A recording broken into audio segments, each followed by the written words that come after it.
pessoal, meu nome é Arthur e hoje estamos em mais um podcast do futuro. Estou aqui com a minha amiga Catarina. Estamos aqui com a Helene, presidente dos idosos, e hoje vamos bater um papo legal. Essa é a Helene.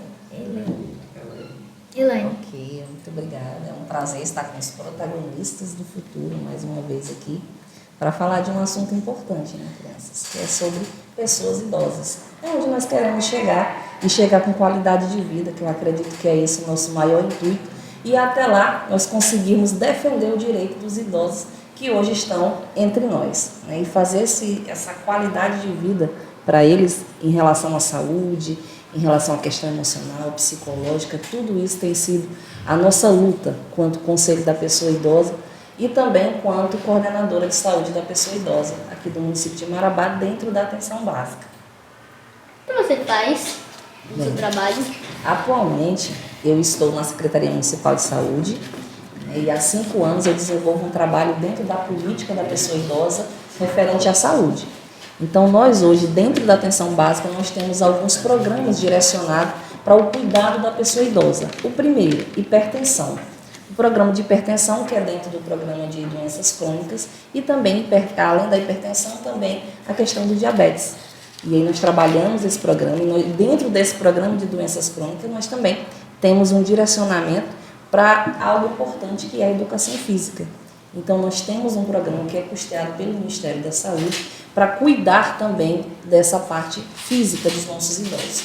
E dentro do programa Saúde da Pessoa Idosa, nós temos a avaliação multidimensional, que é algo que é feito por multiprofissionais, seja ele o fisioterapeuta, seja ele o nutricionista, o odontólogo e também o médico e o enfermeiro, que fazem o acompanhamento dessas pessoas idosas. E principalmente no município de Marabá, nós cuidamos dos idosos acamados, né? E esse pessoal que está muito dependente, digamos assim, na área da saúde, acaba tendo esse cuidado das estratégias de saúde da família, que são as equipes que cuidam dessas pessoas idosas na residência e são vinculadas em unidades básicas de saúde. Você já viu alguém deixando idosos lá? Na verdade, nas nossas instituições de longa permanência. Nós temos 2 instituições de longa permanência, que é o Lar São Vicente de Paulo, que é ali na Folha 6, e nós temos também o CIPA, que é o Centro Integrado da Pessoa Idosa Antônio Rodrigues, que fica ali nas proximidades da Avenida Minas Gerais. E essas 2 instituições de longa permanência, algumas pessoas idosas são abandonadas no município e nós temos um fluxo de atendimento para que a gente consiga garantir que esse idoso ele tenha uma qualidade de vida após esse momento de violação de direito. Porque quando o idoso ele é abandonado, Arthur e Catarina, é um tipo de violação. E essa violação é o que nós estamos trabalhando, todo esse tipo de violência, no Junho Violeta, que é uma campanha do dia 15 de junho, que é uma campanha internacional, né, que foi direcionado pelas Nações Unidas, né, e aí nós direcionamos esse cuidado aqui no Brasil e em Marabá não é diferente. Nós também temos uma lei municipal que nos ampara para que nós possamos trabalhar o Junho Violeta, que essa lei ela já está vigente desde 2023. Então, nós temos esse cuidado com os idosos, tanto no Poder Legislativo e Executivo do município, para garantia de direito da pessoa idosa. Lá vai muitos idosos? Na instituição de longa permanência, Sim. Hoje nós temos um fluxo de atendimento. Então, eles moram lá, eles residem lá a partir do momento que eles são violados nos direitos deles. Então, hoje nós temos 19 idosos que estão no Lar São Vicente de Paulo, nós temos 24 idosos que estão acolhidos no CIPA. Então, todos eles têm um cuidado. Nós temos uma equipe de saúde também dentro dessas 2 instituições que faz esse cuidado também. Mas eles moram lá? Eles moram lá porque eles não têm parentes, eles não têm famílias. E até a gente conseguir encontrar, em alguns casos, encontrar a família, a gente pode direcionar eles para a família e fazer um tratamento que a gente chama que é a vinculação desse idoso no seio da família. E nem sempre é possível, porque às vezes nós não encontramos nenhum parente desse idoso. Então ele vai ficar lá, morando definitivamente lá, até ele ter alta celestial, que é assim que a gente fala. É crime abandonar idosos? Crime, abandonar, negligenciar o cuidado, violar também a questão financeira do idoso. Aqui em Marabá, o Conselho recebe muita denúncia de idosos que estão sendo violados na questão financeira. Então, abandono é crime, negligência no cuidado é crime também. E tudo isso está regido aonde, Elane? No Estatuto da Pessoa Idosa, que é a Lei 10.741. São quantos anos de prisão? De 4 a 6 anos. E eles vão de famílias para outras? Tipo, essas famílias que abandonam os idosos, aí eles vão pro... O abrigo? E eles vão para outras famílias? Não, eles não vão para outras famílias. Eles só podem sair de lá se a gente encontra uma família, a gente chama próxima. Né? E aí a gente não tem. Aí, igual acontece com as crianças, que às vezes elas podem ser adotadas por outra família, na questão dos idosos, raramente isso acontece. Não é que não vai acontecer, mas em Marabá ainda não houve esse tipo de abordagem, até porque a maioria dos nossos idosos são resquícios de onde?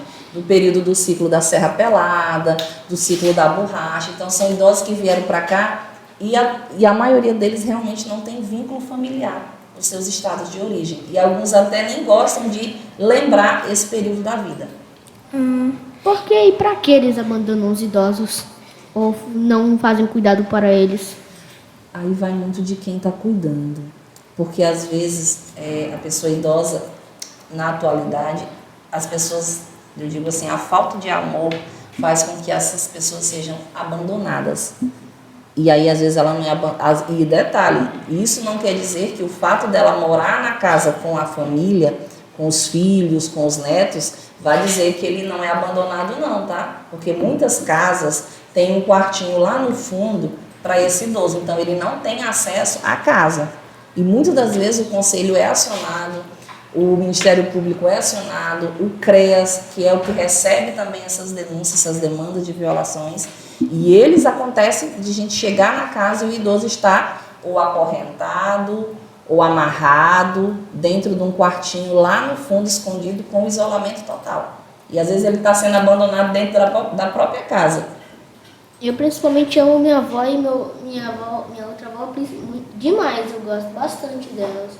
A gente principalmente já visitou minha outra avó em Abaetutuba. Foi muito legal esse dia. Isso, é porque os idosos têm sempre algo a ensinar, até pelas vivências que eles têm. A casa é grandona. E ela mora sozinha? Não, ela tem pessoas para poder ajudar, né? Para cuidar. Isso. Bom, a gente vai terminar esse primeiro bloco para depois poder começar o segundo bloco, que vai ser do ensino médio fundamental.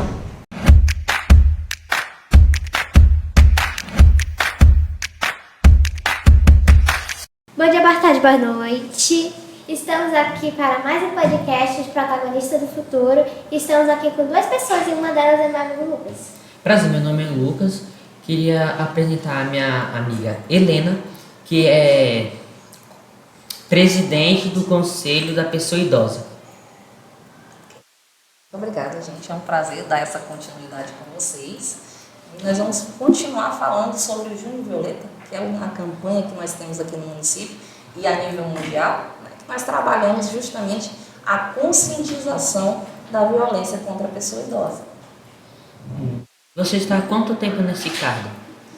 Como presidente do conselho, eu estou há 2 anos, vou fazer 2 anos, né? Porque a lei me permite ficar 2 anos consecutivos. E como conselheira, eu estou há 5 anos. Uau! Então, e como você se sente fazendo esse trabalho? Na verdade, eu já faço esse trabalho há algum tempo. Na verdade, desde os meus 13, 14 anos, ainda estava no ensino médio, quando despertou esse lado meu de trabalhar as políticas sociais no município de Marabá. Então, nós passamos a dar uma ajuda, na época, né, para o Lar São Vicente de Paula, que ficava próximo à escola que eu estudava, que era a escola Rio Tocantins Caíque. Então, desde essa época, a gente já produzia eventos na escola para dar uma ajuda para o Lar São Vicente de Paula na época. Então, esse despertar de trabalhar com pessoas idosas, ele já partiu desde a época da adolescência. Então foi isso que te ajudou a ver o que você quer de verdade? Também. Hoje eu estou também na Secretaria Municipal de Saúde, coordenando um programa voltado para a política da pessoa idosa, né, que é o Programa de Saúde da Pessoa Idosa. E aí nós coordenamos ele dentro da atenção básica, né, nossa porta de entrada, que são as unidades básicas de saúde. Você gosta muito dessa profissão de coração mesmo, ou a senhora gosta dessa profissão mesmo de infância porque você viu algum idoso, alguma coisa assim? Na verdade, é sempre verificar e sentir. Eu digo que isso é muito de alma, é de sentir o idoso.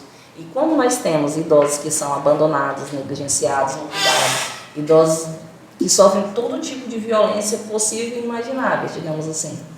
E aí poder cuidar desse idoso, poder ajudar esse idoso, eu me sinto realizada. Não apenas profissionalmente, mas como ser humano.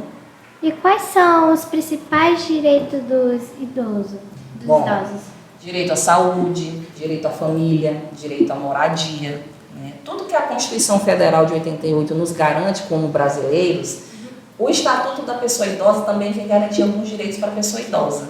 Hoje, nós temos ainda uma problemática no município que é a garantia de, pelo menos, para a pessoa idosa, ele ter direito à fila, a prioridade de atendimento nas filas, seja ele na questão pública ou na questão privada.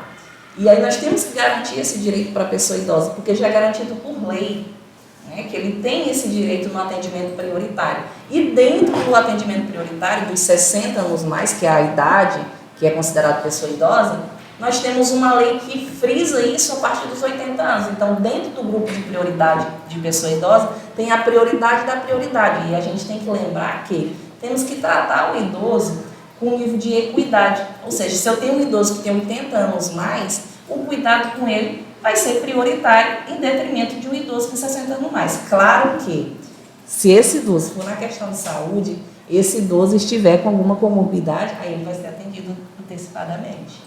Você se formou em alguma outra profissão?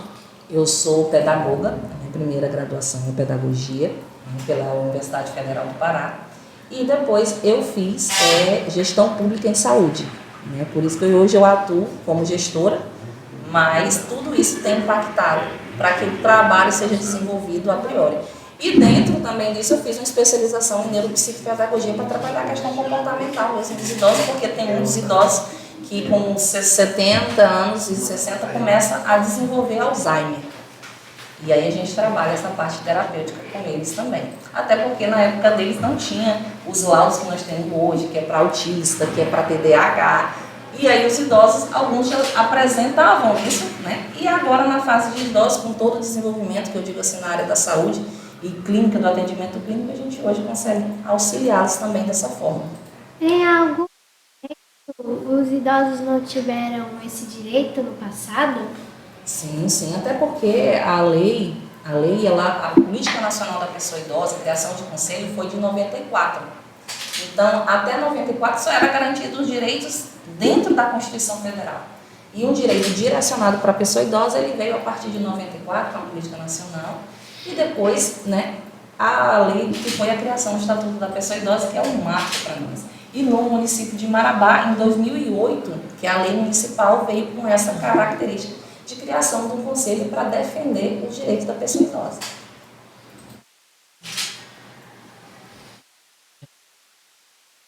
Você tem interesse a esse cargo há quanto tempo? Na verdade, eu sou servidora pública desde 2006. E tudo que vier para agregar melhorias dentro do poder público e das políticas públicas voltado não apenas para idosos, mas nas questões sociais, nas questões educacionais, que é a área que eu atuo também, me ajuda muito. Não, como eu digo, não apenas como profissional, mas para ver o desenvolvimento, né, na questão da educação, na questão da saúde em si, que é onde eu atuo atualmente, e na questão do direito dentro do conselho. Se o idoso é de outro município, ele pode ser atendido aqui também, em Marabá? Se for na área da saúde, sim, porque o SUS, ele é porta aberta, né? Então a gente não tem como não atender, até porque hoje Marabá é uma referência para os 37 municípios do entorno. Nós temos 37 municípios do entorno e o hospital municipal faz esse atendimento, independente de que município ele esteja, ou seja, tá? Então a gente tem esse cuidado. No entanto, na atenção básica também, se ele precisar de um atendimento dentro da unidade básica de saúde, ele também é atendido mediante a garantia do que o SUS me permite fazer. No entanto, algumas outras situações, né, algumas especialidades, aí precisa ele ser cadastrado, como é o caso para ter acesso ao hospital regional para atendimento. Tá bom? Agora, em relação às instituições de longa permanência, eu não posso chegar com um idoso de outro município e colocar dentro da instituição de longa permanência do município de Marabá, porque nós temos um fluxo de atendimento, tá bom? Essa lei, né, já pega a pena de 2 meses, né, de detenção e multa, né? Sim, a questão do abandono, sim. E aí, se tiver, geralmente não é só o primeiro impacto, né? Nós temos outras coisas que agregam. Às vezes tem agressão física, no mesmo quando nós vamos fazer as nossas abordagens. E nós, em alguns momentos, a gente é convidado pela própria Polícia Civil para nós acompanhá-los, né, em algumas abordagens. E identificamos idosos não só abandonados, mas às vezes negligenciados em todo tipo de cuidado. Inclusive acorrentados, amarrados, sem alimento. Então, tudo isso a gente tem que nos deparar totalmente. E detalhe, idosos que são abusados sexualmente. São violações em todas as instâncias que os idosos têm sofrido. Triste. Triste, sim. Isso poderia acontecer com alguma pessoa, com algum idoso. Se algum idoso falecesse por causa desses abusos, a pessoa poderia pegar prisão perpétua? O Brasil não tem muito essa característica de prisão perpétua, ok? E nem pena de morte, né? O Brasil não trabalha nessa linha de conhecimento, de tratamentos com a pessoa que viola algum direito. Mas o prazo máximo, né, que o jurídico permite são 30 anos de reclusão.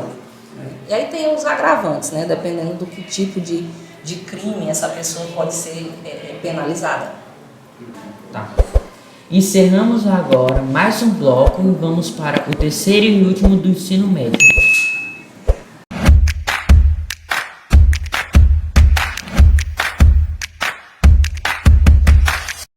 Fala pessoal de casa, a gente vai aqui continuar nosso bate-papo com o ensino médio e temos aqui ao lado o Lucas e a Elane e é isso.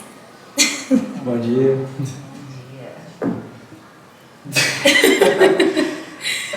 Tô nervoso do meu podcast. Eu queria fazer uma pergunta sobre o CRAS. O que seria exatamente? O CRAS, vamos lá.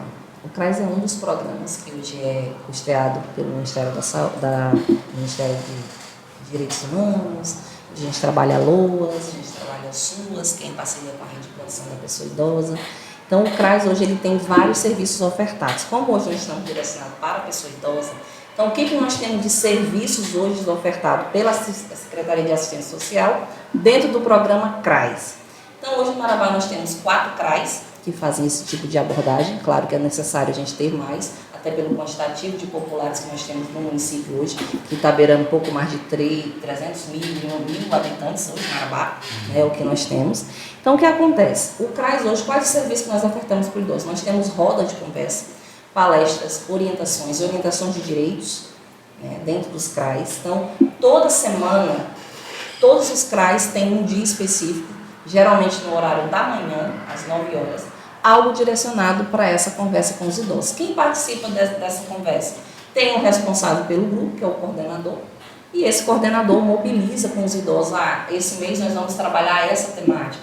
Então, vamos lá, mês de junho, nós estamos trabalhando a temática do Junho Violeta. Quais as violências que os idosos têm sofrido em casa? E detalhe, essas orientações, elas impactam como, Elane, para os idosos?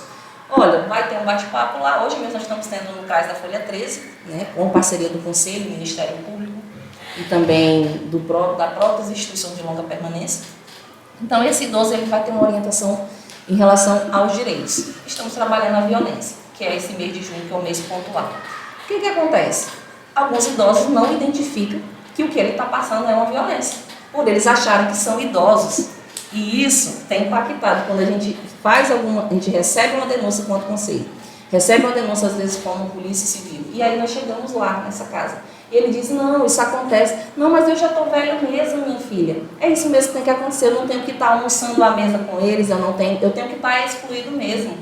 Eles já internalizam isso. E aí a gente tem que fazer todo um trabalho de acompanhamento psicológico para que esse idoso não venha a entrar em declínio, tipo assim, mental e também ou psicológico.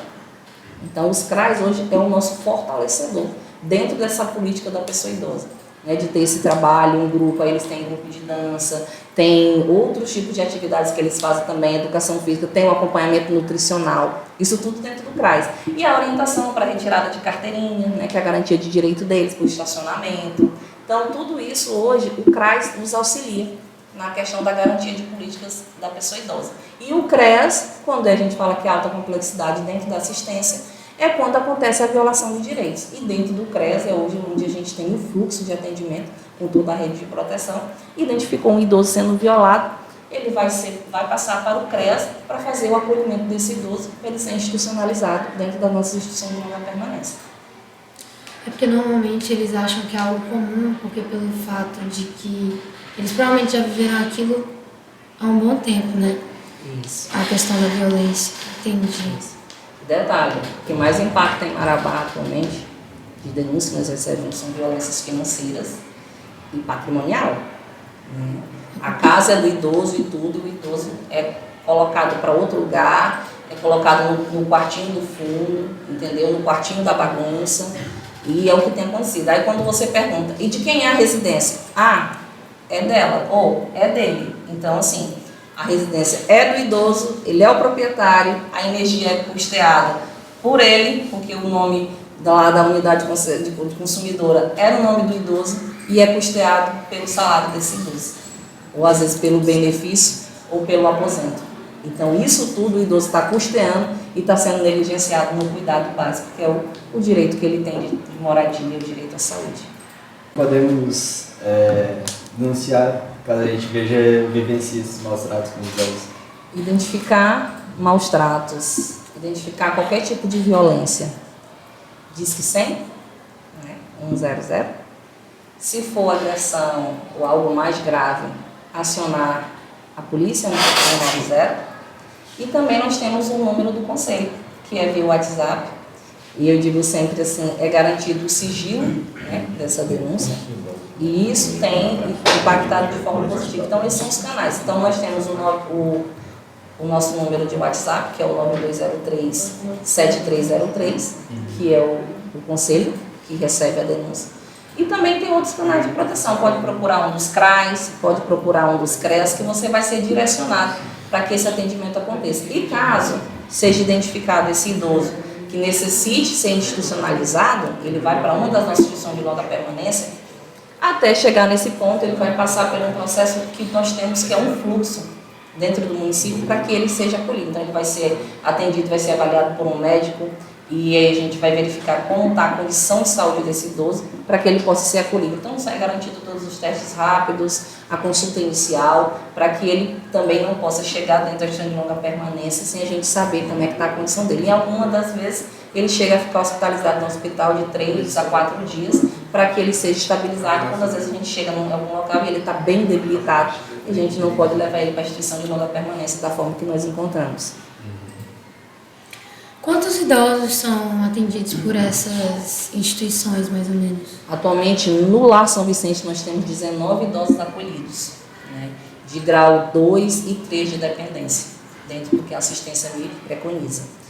E no CPA, nós temos 24 idosos acolhidos, dos 24, 4 são mulheres. Marabá tem um diferencial de que a maioria dos nossos acolhidos são homens, porque nós temos esse resquício ainda do período do ciclo do ouro, ciclo da borracha e ciclo do diamante e do caucho aqui do município de Marabá. Então, esses ciclos têm agregado no município de Marabá uma demanda de homens no trabalho naquele período.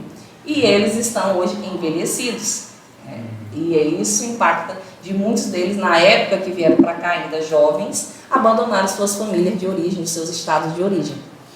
E aí alguns não gostam nem de lembrar que abandonou a família e eles preferem dizer que não tem vínculo familiar em lugar nenhum. E aí é um exercício da equipe com psicólogo, assistente social, diretores das instituições de longa permanência, de toda a assistência, para que a gente consiga encontrar algum vínculo familiar desse idoso e poder reinserir ele no seio familiar. Mas é muito difícil. É difícil. Não é fácil, não. Do tempo que eu estou nesse trabalho, que já são 5 anos, nós já conseguimos reinserir na família, encontrar familiares em outros estados, Bahia, Goiás, Tocantins, muitos do Nordeste, e é muito difícil. Às vezes até a própria família reconhecer. Alguns acreditam quando a gente chega a entrar em contato com o CRAS ou o CREAS local, de onde ele vai ser, a gente vai direcioná-lo, eles falam, pensei que já tinha morrido. A maioria deles acreditam nisso. Foi pro Pará. Eles falam assim, foi pro Pará de meu Deus. E aí acredita, dessa forma quando a gente conversa com eles. Foi pro Pará de meu Deus e de lá foi morar com Deus. É assim que eles falam. Então é muito gratificante a gente ver esse momento de reencontro familiar em alguns deles. É emocionante mesmo. Já aconteceu de algum caso da pessoa ver e, tipo, rejeitar porque não acreditou que era familiar? Fisicamente não, mas por telefone já tive a negativa de famílias, de filhas e filhos, de não querer o pai de volta. De ter uma... É porque ele passa muito tempo fora. um ressentimento. Não, de ter os ressentimentos do abandono. Ele nos abandonou na infância com a minha mãe, então sofremos muito. Por que agora temos que cuidar? Mas o que a Constituição me diz? O que o Estatuto da Pessoa Idosa me diz? Que o primeiro cuidado ele tem que partir da família. E aí, já em outra instância, sim, a questão governamental, que é o caso que nós trabalhamos de abandono e negligência já dentro da instituição de longa permanência.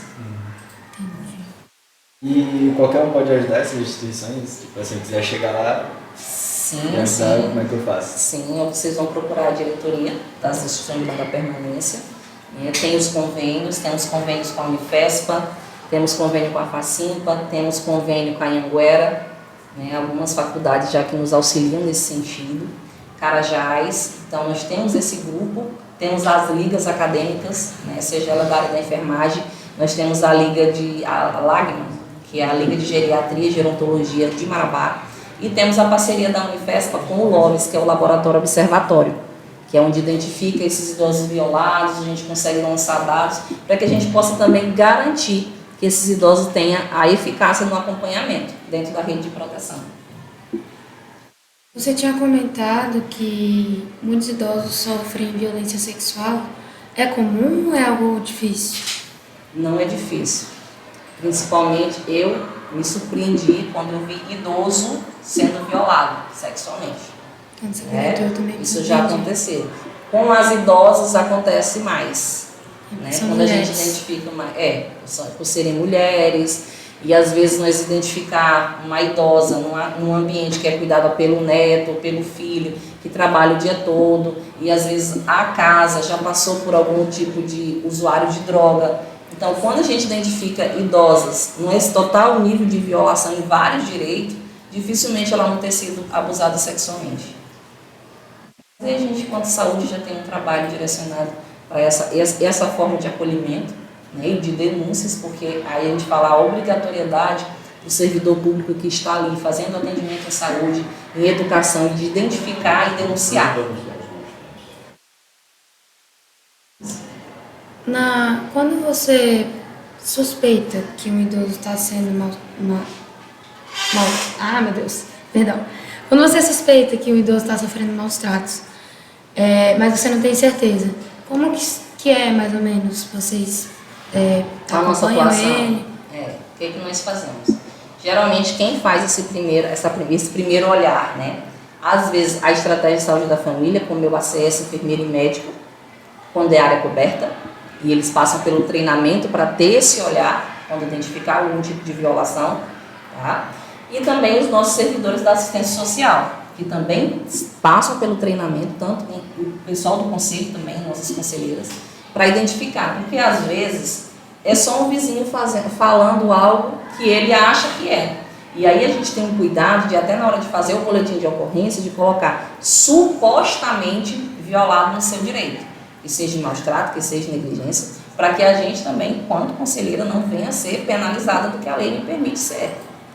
Então a gente tem esse cuidado, identificou qualquer tipo de violação, porque às vezes o idoso ele é acamado, ou ele é cadeirante, e algumas sequelas de AVC ou de infarto e ter sobrevivido, e aí alguns perdem a fala. mas o olhar, ele não nega. E aí você pode levantar, porque eu já tenho esse hábito, né, de querer olhar como é que ele está. A gente faz esse acompanhamento com o médico, enfermeiro, né, com assistente social, psicólogo, faz parte da rede de proteção. Então levanta os braços, a gente chega a olhar esse idoso, as pernas, porque às vezes eles dão beliscões e eles ficam arroxeados, né?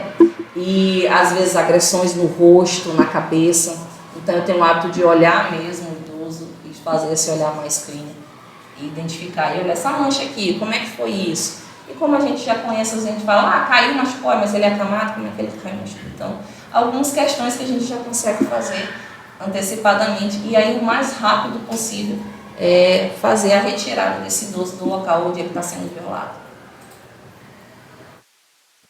A maior parte dos idosos que sofrem de maus tratos, eles são deficientes, não é? Ou tem algum tipo de sequela, né?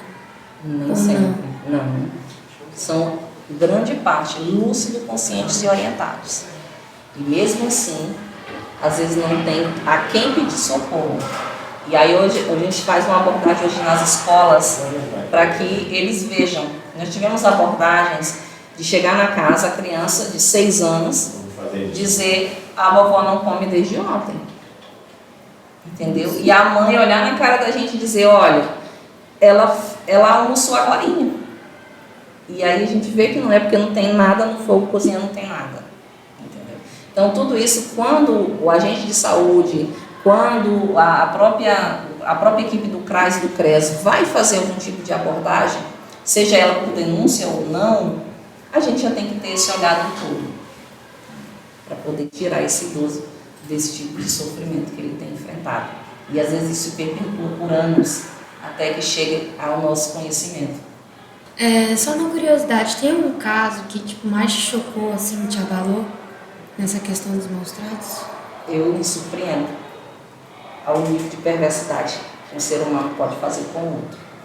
O que mais me impacta são, durante todo esse tempo que eu tenho acompanhado, são 3 casos especiais. Um caso de uma idosa que é esquizofrênica, hoje ela é acompanhada pela instituição de longa permanência, e ela sofria todo tipo de violência, que vocês pensarem. E aí era no seio familiar. A filha e a neta. Né? E aí os sobrinhos. Então, tudo isso. Essa é um dos, eu digo que são divisores de água na tua profissão. Outro caso foi um idoso de 78 anos que foi abusado sexualmente pelo filho. Esses são casos que impactam na fala, impactam nós como ser humano.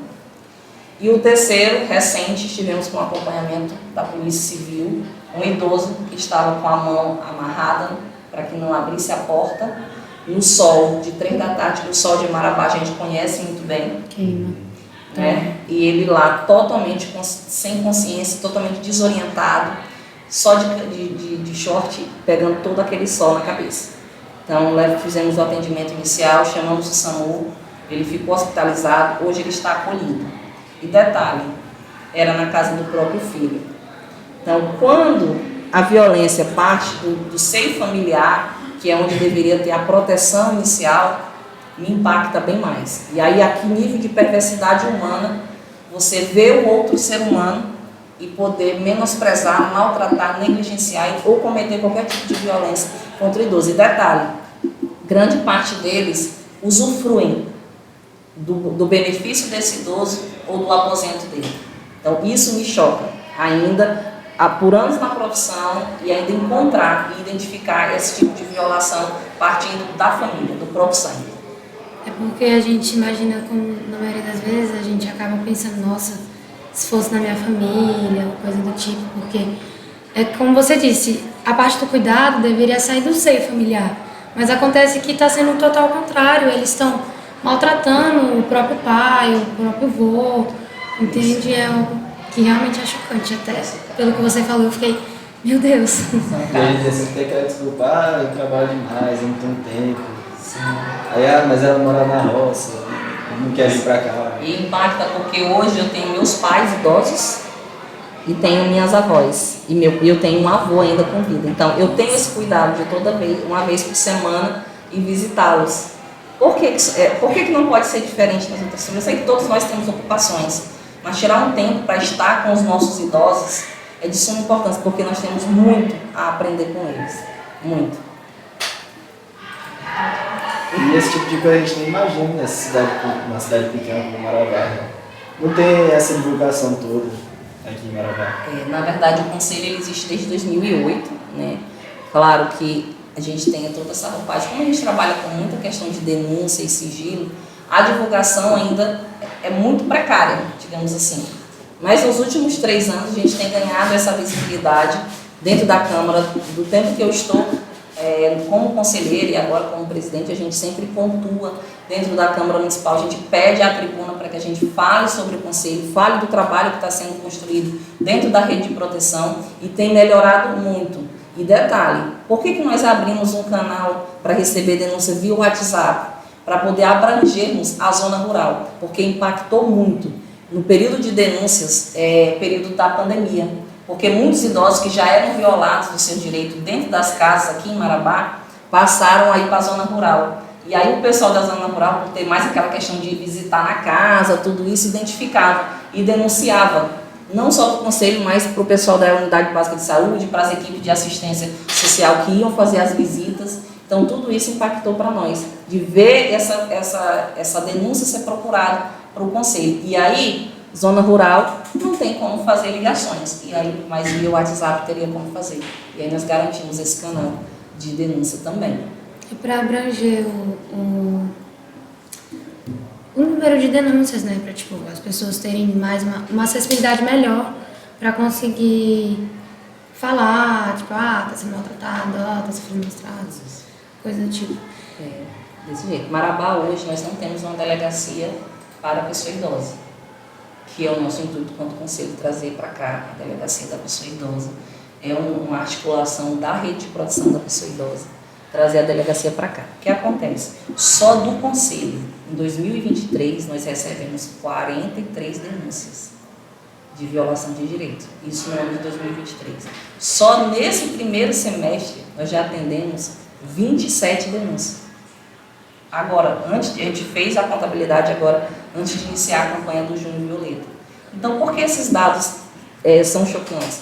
Porque são pessoas idosas que têm uma política voltada para eles, um cuidado diferenciado, direcionado para esse público, e mesmo assim ainda acontece esse tipo de violação. Então, a gente fica que o nosso questionamento maior é que tem um idoso, cuide. Se não puder cuidar, procure o poder público. Porque nós temos, sim, pessoas que vão pegar o idoso e cuidar dele definitivo e você descansar. Não, você é família. E o primeiro cuidado ele tem que ser na família. Eu queria agradecer a sua presença, Elaine, e para te agradar um pouquinho, a gente tem uma lembrancinha. Muito obrigada. Gente, a gratificação maior, que eu digo assim, para a Giovana e para o Lucas e para todos que passaram aqui comigo anteriormente, é que falar da pessoa idosa é falar do nosso futuro, é pensar no nosso futuro. E garantir essa política de forma quantitativa e qualitativa é o nosso diferencial. Eu iniciei, digamos assim, na adolescência, a ter esse olhar para esse público de pessoa idosa. Então, é gratificante hoje, eu quanto profissional, tanto na área da educação quanto na área da saúde, ver esse engajamento, do nível educacional, das escolas, da questão da assistência social, da questão da saúde, e ter esse olhar diferenciado em relação ao cuidado da pessoa idosa. E agradecer imensamente ao Educacional Futuro por ter nos acolhido nesse momento, e dizer que nós estamos aqui para somar em relação ao cuidado da pessoa idosa. E muito obrigada pela participação de vocês. A gente também agradece a sua. Então, gente, esse foi mais um episódio do Protagonista do Futuro. Eu queria agradecer a Elaine. E temos episódio toda segunda, quarta e sexta, às 10 horas da manhã. Até a próxima. Tchau, tchau.